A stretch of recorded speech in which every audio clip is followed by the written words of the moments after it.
네, 안녕하세요. 주식은 역시 기리기리세 기리십니다. 안녕하세요, 여러분들. 자, 오늘 또 여러가지 경제 소식 빠르게 살펴보도록 하겠습니다. 같이 공부하시죠. 렛츠 기릿!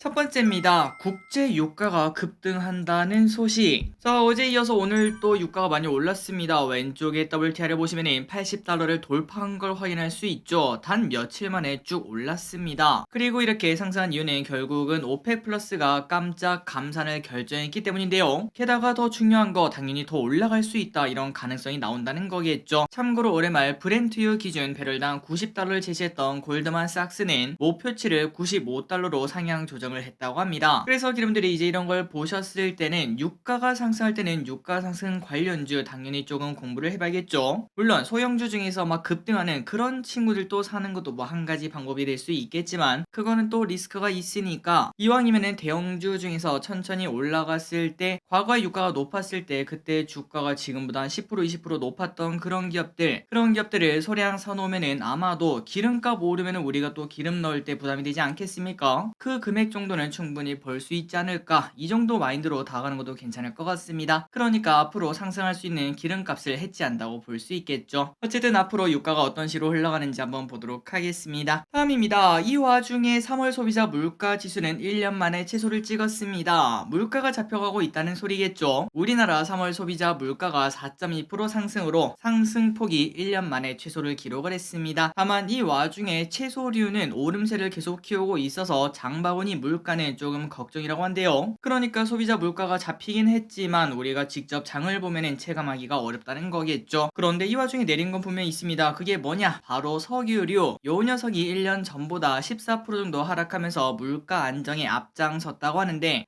하지만 이 와중에 또 유가가 급등했다는 소식을 우리가 보니까 인플레가 잠잠해지기는 또 쉽지 않겠구나라는 이야기도 해볼 수 있겠네요. 다음 소식입니다. 현기차 브라보, 멋지다 현기차. 자, 현기차가 잘 팔리고 있다고 합니다. 전년비 두 자릿수 판매 증가율을 보였으며 정확한 숫자를 보자면 현대차는 3월 국내 7.4만 대, 해외 무려 30.7만 대를 판매를 했습니다. 참고로 작년 동기는 그때 31만 대를 팔았으니까 두 자릿수 성장세를 보여줬다고 볼 수 있겠죠. 그래서 현대차 관계자는 부품 공급 완화, 그랜저, 아이오닉6, 코나 등 신차 효과가 나타나면서 이렇게 좋은 결과 나타났다, 이렇게 언급을 했다고 합니다. 그리고 참고로 기아는 국내 5.3만 대, 해외는 22.5만 대를 팔면서 이 또한 전년비 10% 증가한 판매량을 나타냈다고 합니다. 그래서 이런 걸 보면 정말 신기하죠. 현대 기아차는 이제 더 이상 우리나라에만 국한된 기업이 아닙니다. 우리나라에 판매하는 판매량보다 해외 판매량이 4배 정도 많은 걸 확인할 수 있죠. 그 정도로 이제는 해외에서 잘 나가는 그런 기업이다라고 볼 수 있는데 앞으로 어디까지 성장할지 한번 보도록 하겠습니다. 그리고 왼쪽을 보니까 주가 흐름도 꽤나 괜찮은 걸 볼 수 있네요. 다음입니다. 조금 충격적인 소식을 봤습니다. 요즘 자영업자는 보통은 신용 점수만 올리려고 노력하지 않겠습니까? 그런데 일부러 떨어뜨리는 방법을 사용을 하고 있다고 합니다. 아니 길이 이게 무슨 소리야? 신용 점수를 왜 낮춰? 하고 봤더니 바로 신용 점수를 744점 아래로 낮추면은 연 2%대 고정금리로 최대 3천만 원까지 빌려주기 때문이라고 합니다. 그러니까 저신용자를 대상으로 이렇게 빌려주는 게 있다는 거겠죠. 그런데 누가 들어도 이거는 뭐 최후의 수단 뭐 그런 거 아닌가라고 생각을 한데도 요즘 이게 유행이라는 거는 그만큼 팍팍한 자영업자들이 많다는 소리이고, 지금 현재 자영업자 커뮤니티에서는 신용 점수를 떨어뜨리는 꿀팁 요런 것까지 떠도는 상황이라고 합니다. 그리고 참고로 국내 자영업자들의 대출 규모가 1,000조 원을 넘어섰다고 하는 소식, 진짜 엄청난 금액이라고 볼 수 있는데, 그런데 더 중요한 거는 전체 자영업자 대출자 중 56%가 다중 채무자라고 합니다. 그러니까 더 이상 빌리고 싶어도 빌릴 수가 없는 그런 상황에 처한 사람들이 많다는 거겠죠. 그래서 혹시나 무슨 일이 생길 가능성도 있으며, 게다가 이 와중에 다중채무자 1인당 평균 4.2억 원이나 대출한 바 있다고 합니다. 물론 이게 큰일로 번지진 않겠지만 혹시나 나중에 한 번 더 경제 충격이 온다면은 이렇게 자영업자들 버티기가 쉽지 않겠죠. 대출을 더 이상 받을 수 없는 상황에서 연체까지 나오게 되면은 연쇄적으로 뭔가 터질 수도 있습니다. 그렇기 때문에 우리는 지속적으로 이 부분을 확인하면서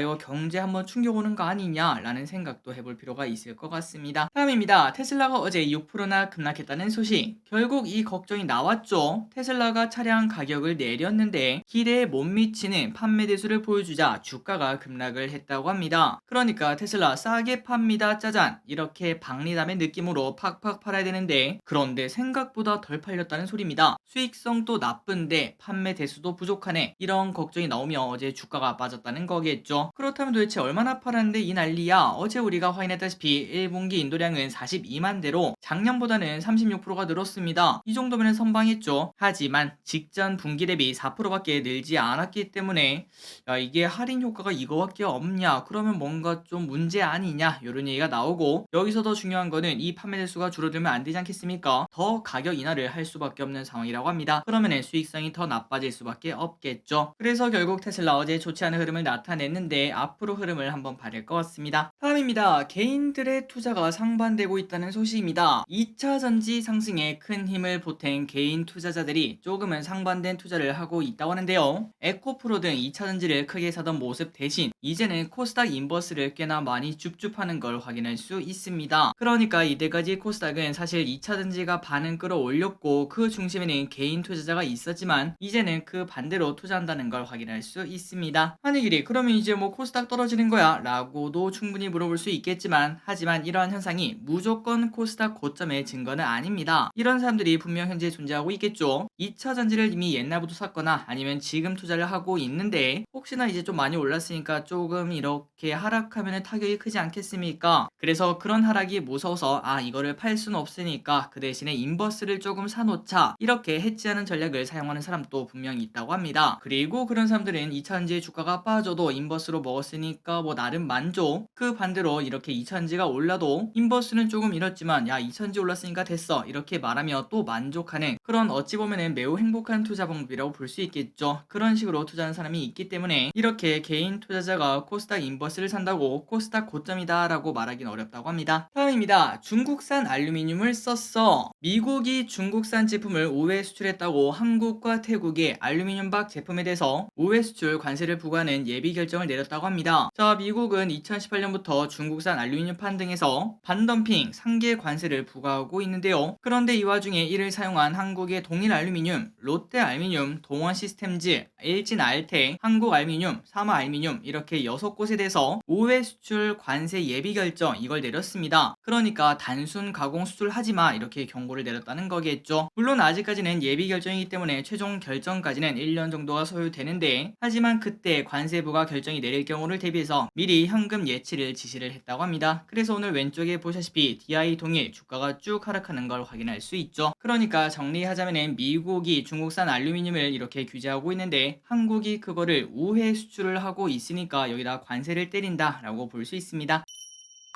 다음입니다. 아마도 이거 환영하시는 분들이 많을 것 같아요. 카카오톡을 하다 보면 내가 원하지 않는 단톡방에 초대되는 경우가 가끔 있습니다. 그런데 이제는 허락을 받아야지 단톡 초대가 가능하게 바뀐다고 하네요. 자, 내용을 보도록 하겠습니다. 단톡에 임의로 사람을 초대해 광고를 하는 등의 사람들도 분명히 있었습니다. 그래서 많이 귀찮기도 했었죠. 하지만 이제는 그게 안 된다고 하며 단톡방에 초대를 하면은 참여 의사를 묻는 기능이 추가가 된다고 합니다. 그러니까 그걸 보고 우리가 판단을 할 수 있다는 거겠죠. 하지만 이 와중에 아니 친구끼리 하는데 그건 또 귀찮지 않나? 내가 그 사람이 동의할 때까지 기다려야 되나? 이런 생각을 해볼 수 있는데 그런데 친구 목록에 있는 사용자가 날 초대하면은 그거는 기존과 똑같이 바로 참여가 된다고 합니다. 참고하시기 바래요. 다음입니다. 결국 정찰 풍선은 정보 수집을 했다는 소식. 중국이 열심히 날린 정찰 풍선 하지만 중국은 그거는 뭐 기후 관측용이다 이렇게 말을 했었죠. 하지만 미국 ICBM 기지에서 정보 수집을 한 것으로 결국 나타났다고 합니다. 다만 정찰 풍선이 수집한 자료가 그렇게 엄청난 정보를 챙겨가진 못했고 사실 저기도 인공위성으로 수집할 수 있는 그 정도 수준이기 때문에 미국의 타격은 크지 않다고 합니다. 그리고 이 와중에 풍선이 자폭할 수 있는 기능도 탑재가 되어 있었는데 원인 모를 이유로 자폭을 하진 않았으며 그러니까 뭐 기능이 문제가 있었거나 아니면은 중국이 일부러 자폭을 안 시켰거나 이 둘 중에 하나 판단하겠죠. 어쨌든 이게 뭔진 모르겠지만 자폭은 하지 않았으며 결국은 중국이 이렇게 정찰을 했다는 게 밝혀졌는데 앞으로 이 뉴스가 어떤 식으로 흘러갈지 미중 분쟁이 더 커질지 지켜봐야 될 것 같습니다. 다음입니다. 이번에는 일본이다. 캐치 티니핑. 자, 캐치 티니핑이 중국 시장에서 성공을 했다는 거 우리가 예전에 많이 봤었죠. 그런데 이번에는 일본 지상파에 진출한다는 소식이 나왔습니다. 지난번에 중국에 진출하고 단 이틀 만에 시청률 1위를 기록했었고 현지 OTT에서도 하루 만에 1위를 달성했었는데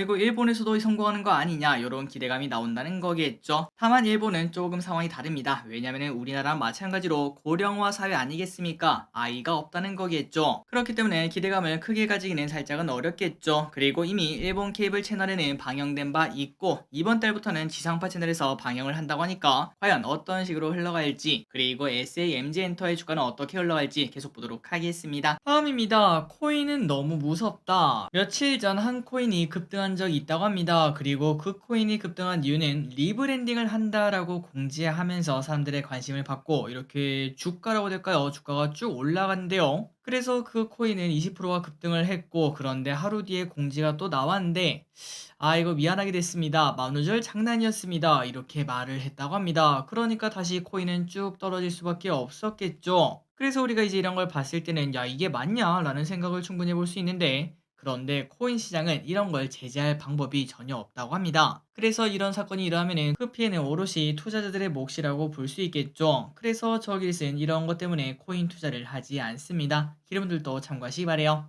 다음입니다. 일론 머스크 진짜 대단한 사람입니다. 트위터 로고가 바뀐다는 소식인데요. 자, 이게 뭔 소린가 싶지만 트위터의 파랑새를 곧 못 볼 수도 있고 그러면 이제 그 대신에 뭘로 바뀌냐? 바로 이 파랑새에서 시바 이누, 도시코인의 상징이죠. 요 녀석으로 바뀐다고 합니다. 아마도 여러분들 거짓말 치지 마라 뭐 만우절이겠지라고 볼 수 있는데 뭐 어떻게 될진 잘 모르겠지만 진짜로 지금 트위터에 들어가니까 파랑새 대신에 시바 이누가 뜨는 걸 확인할 수 있어요. 그래서 도지코인이 30% 넘게 급등을 했다고 하는데 과연 트위터는 지금 어디로 가고 있는 건지 한번 계속 확인해 보도록 하겠습니다. 다음입니다. 1000만원대 전기차. 전기차 보조금을 받으면 1000만원대에 구매할 수 있는 중국산 전기차가 국내에 상륙할 예정이라고 합니다. 중국의 장링차 EV3, 체리차 EQ1, EQ 프로, QQ 이렇게 4개가 들어온다고 하는데 국토부의 인증이 끝난 5월부터 시판이 가능하다고 하죠. 자, 중국산은 당연히 저가 매력이 있습니다. 그리고 이런 소형 전기차는 사실 우리가 이걸 타고 고속도로 주행은 안 하겠죠. 그렇기 때문에 시내 주행용으로는 당연히 적합하다는 얘기를 충분히 해볼 수 있습니다. 물론 이 중국산 전기차가 아이오닉5, EV6 요런 애들이랑 경쟁하기는 어렵겠지만 가성비 시장을 노리고 들어온다고 볼 수 있겠죠. 과연 판매량이 어떻게 될지 보도록 하겠습니다. 다음입니다. 태양광을 우리가 좀 관심 있게 받을 것 같습니다. IRA, 태양광을 보자. IRA 세부 지침이 확정되면서 수혜주 2차 전지에 대한 관심이 많아지고 있는데요. 그런데 그 중심에는 2차 전지 말고 요 녀석도 있습니다. 바로 태양광이죠. 전 세계적으로 신재생에 대한 관심이 높아지는 만큼 2030까지 태양광의 신규 설치 수요는 2배 이상 확대될 전망이라고 합니다. 이렇게 긍정적인 상황인데도 2차 전지와 다르게 올해 태양광주는 되려 시장 수익률을 하회하고 있는 코스피 코스닥보다 못한 그런 흐름을 나타내고 있다는 거겠죠. 그런데 이 와중에 미국의 태양광 대장주 퍼스트솔라는 작년 8월 이후 주가가 무려 80% 2배나 급등을 했다고 합니다. 특히 2월 중순부터 IRA 기대감으로 35%나 급등했다고 하는데 이 흐름이 한국에 올 수 있을지 하나솔루션, OCI, 그 다음에 현대에너지솔루션 이런 친구들이 받을 수 있을지 보도록 하겠습니다.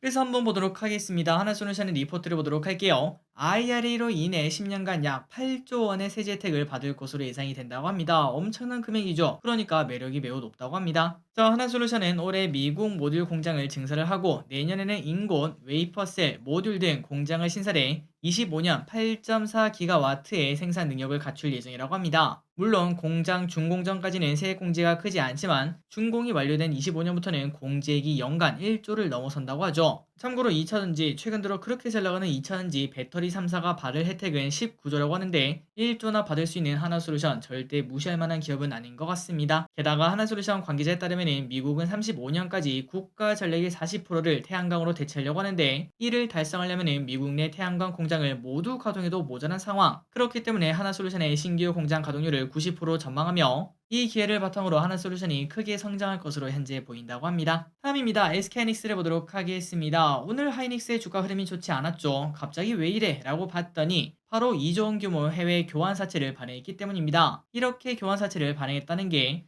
자금 문제를 해결했다, 호재다 라고도 말할 수 있겠지만, 그런데 동시에 그만큼 힘들구나 너, 이렇게 말할 수도 있겠죠.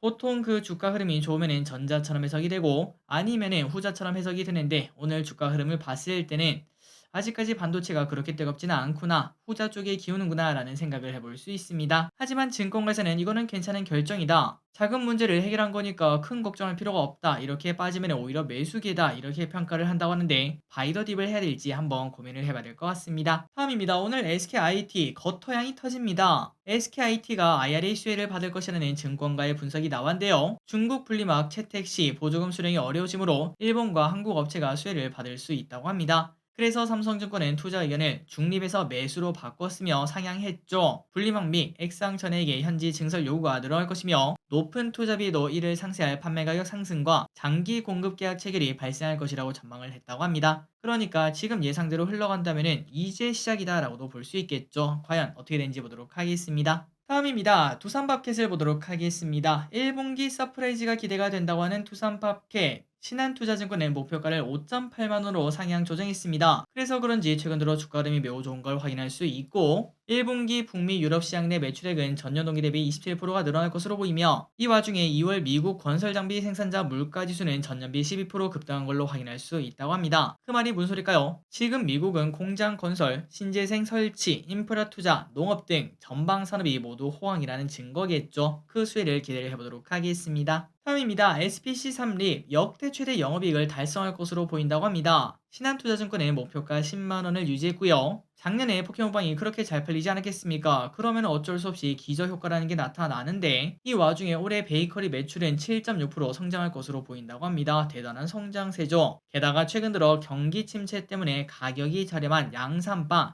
여기에 대한 수요가 높아지고 있어서 이는 SPC3립에는 당연히 호재로 볼 수 있다고 합니다. 마지막 소식입니다. 오늘 바이오가 매우 좋았습니다. ETF가 4.8%나 급등했죠. 그렇다면 그 이유가 뭔가 여러 가지가 있을 것 같은데, 일단 전일 미국에서 국가암 계획을 발표하며 8가지 목표를 제시를 했다고 합니다. 25년 이내에 암 사망률을 50%까지 감소시킨다, 이게 목표라고 하며 암 예방, 조기 발견, 치료법 개발 등 여러 가지 목표를 제시를 했다고 하죠. 그리고 여기에 대해서 올해 1분기 제약바이오 기업들의 기술 수출이 8건이 있었는데 2조 3천억 규모라고 합니다. 상당히 크죠. 비공개 3건 또 있다고 하는데 이거를 포함하면 규모는 더 크다는 소식이 나오며 바이오주들의 투자 심리가 더 좋아졌다고 볼 수 있습니다. 게다가 세계 3대 아마케인 AACR이 이번 14일부터 열리죠. 그런 기대감도 나와 있다고 하니까 과연 이번 주 바이오가 어떤 식으로 흘러갈지, 겉토양이 확실히 터졌는데 정찰병 한번 보내봐야겠죠. 어떤 식으로 흘러갈지 보도록 하겠습니다. 자, 오늘의 공부 여기까지 끝났습니다. 항상 이렇게 같이 공부해서 진심으로 감사합니다. 지금까지 길이셨습니다. 바이오!